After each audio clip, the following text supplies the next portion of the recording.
Hi there, everyone. Welcome back to 3 News Now. It's Monday, February 22nd. I'm Stephanie Haney. Thanks for choosing to be here to get filled in on your top stories from WKYC.com and our WKYC app. We start off with news out of Hollywood. George Clooney has signed on to produce a docuseries about the decades-long sexual abuse scandal that happened at the Ohio State University at the hands of Dr. Richard Strauss.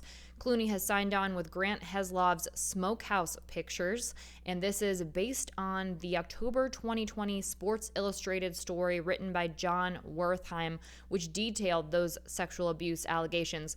Wertheim will also be an executive producer on the series, and according to The Hollywood Reporter, he said, "It's because these courageous men made the decision to remain silent no longer, we can finally begin to hold the abuser and those who were complicit in their silence accountable for their actions and inactions." Now, as a reminder, last year, Ohio State finalized a $40.9 million settlement with 162 survivors related to the sexual abuse allegation against Strauss.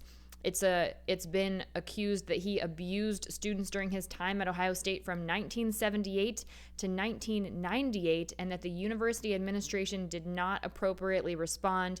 Even after he was released from the athletic department, Strauss remained a tenured professor at Ohio State University, and then he later died by suicide in 2005. So we can expect that project to be forthcoming from George Clooney.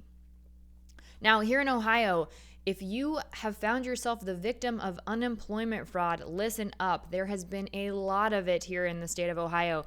At the beginning of the month, Ohio saw a 194% increase in unemployment claims, but a lot of those were fraudulent, and some people are now getting 1099 tax forms, finding out that someone else has been collecting unemployment under your name. This happened to hundreds of thousands of people. The Department of Job and Family Services here in Ohio says 1.4 million unemployment claims filed since May of 2020. Of those claims, about half of them have been flagged as fraudulent. And in December alone, the Ohio Department of Jobs and Family Services stopped 100,000 fraudulent claims before payments went out the door. That's what a spokesperson told 3 News. So if this is you, if you are the victim of unemployment fraud, there are 3 things you need to do. First, you need to report your identity theft to ODJFS. We have a link that you can do that on WKYC.com.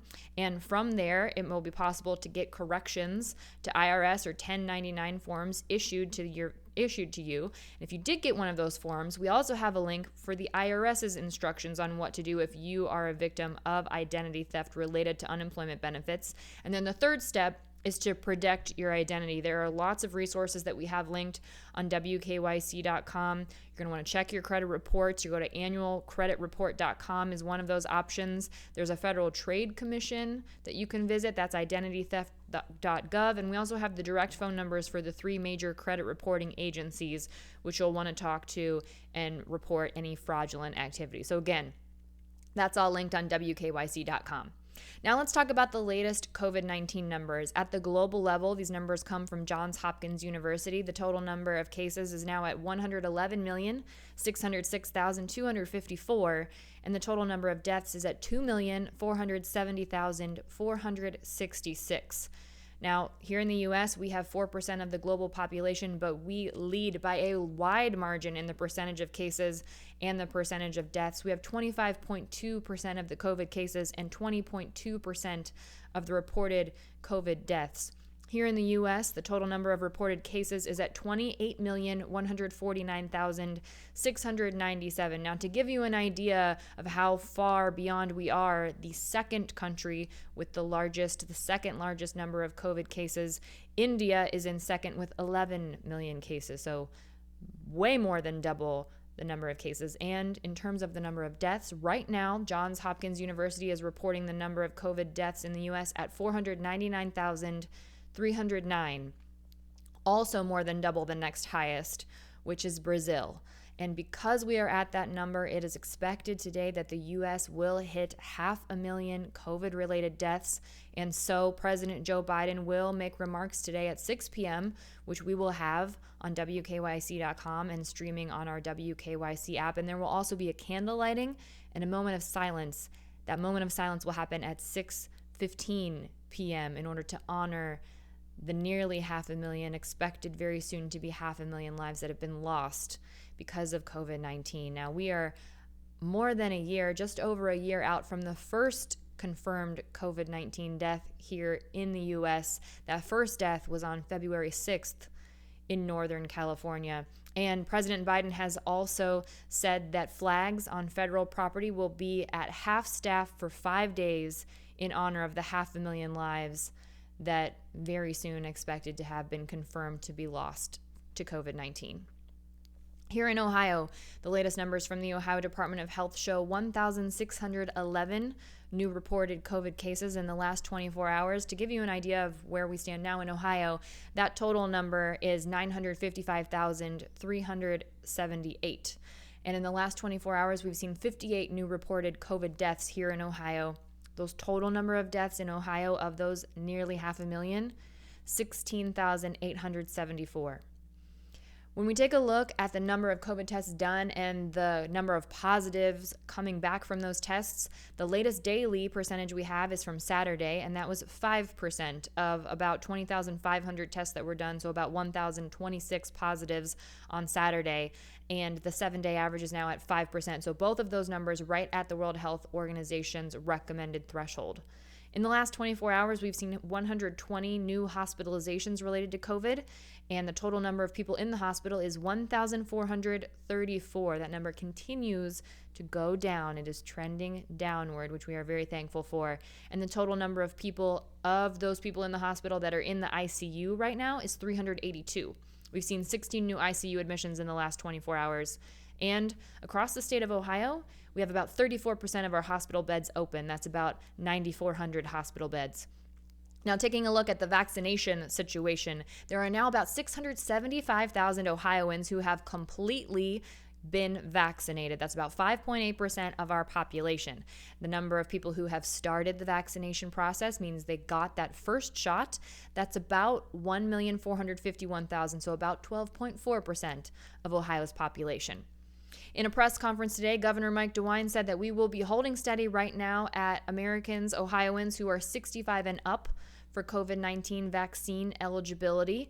And he also said, he gave an update on weather-related delays of the Pfizer and the Moderna vaccines. He says that Pfizer shipments were delivered last week despite the bad weather, but Moderna shipments have been delayed. So we'll be keeping an eye on that. Today in his press conference as well, Governor DeWine urged Ohio nursing homes to allow compassionate visits. Now, there are regulations for when visits should be allowed, and those regulations require no new COVID cases at a facility in the last 14 days, no current outbreak testing ongoing, and a positivity rate of less than 10% at those facilities. But DeWine did say that there are exceptions that apply to federal restrictions. These are federal restrictions, including compassionate care visits. Now, those apply to residents who are suffering, who are at risk, or whose health is worsening. Does not apply to end-of-life situations. So just to give you an idea of how things are improving in the nursing home population, last week, long-term care facilities reported 343 new COVID cases. That's compared to over 2,800 new cases in a week when the numbers were peaking in December. So definitely making progress there.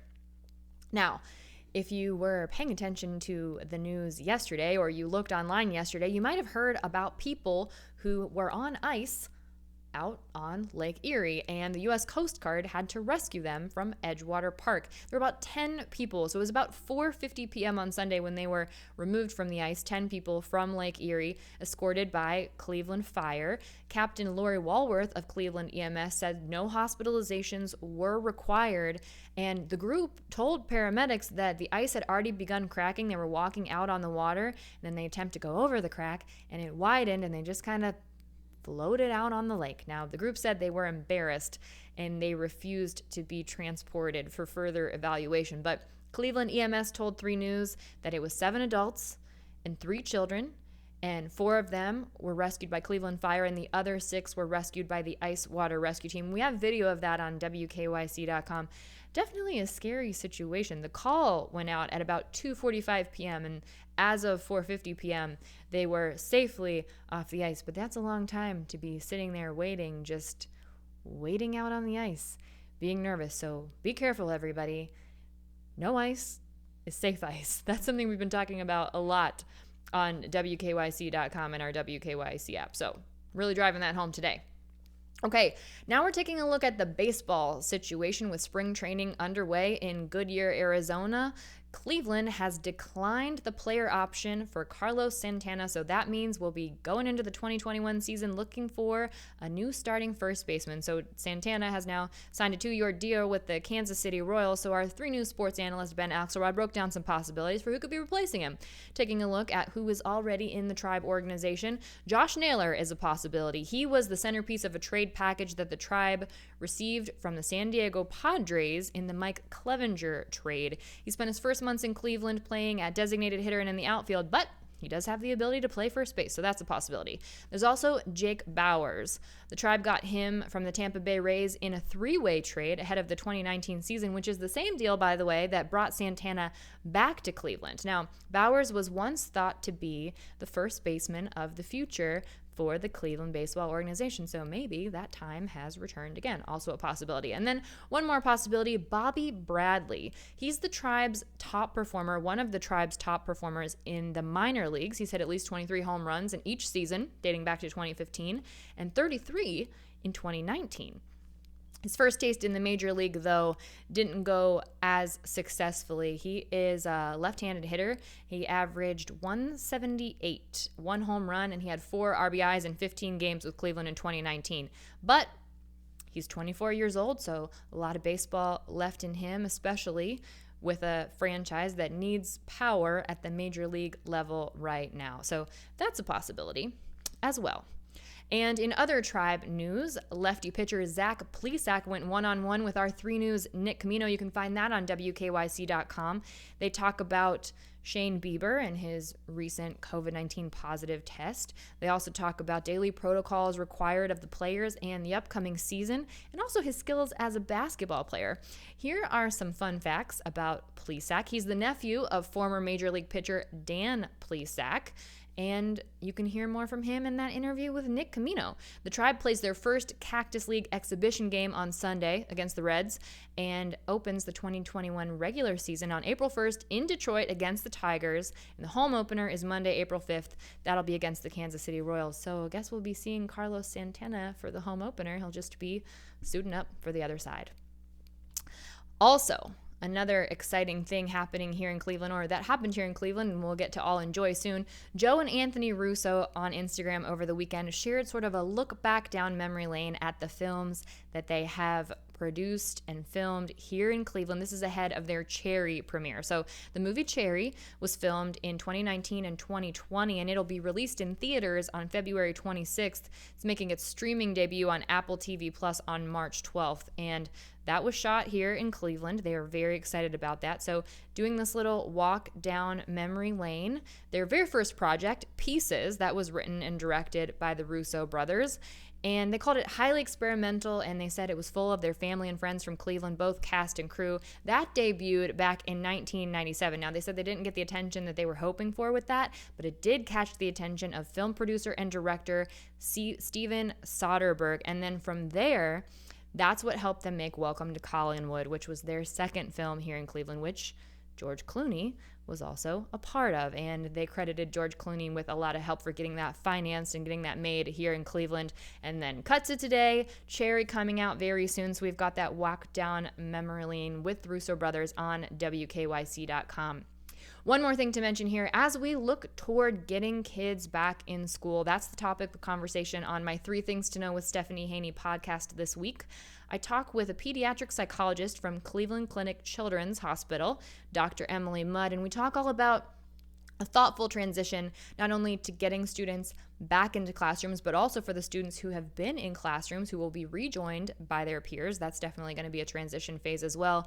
We also talk about the impact that the past year has had on children and why it's so important for them to get back to in-person learning. So lots to learn there. If you've got children in the schooling situation, give that one a listen. Just search for 3 Things to Know with Stephanie Haney wherever you get your podcasts, and you can also just find it by going to WKYC.com/3 Things to Know. That's the number 3, by the way.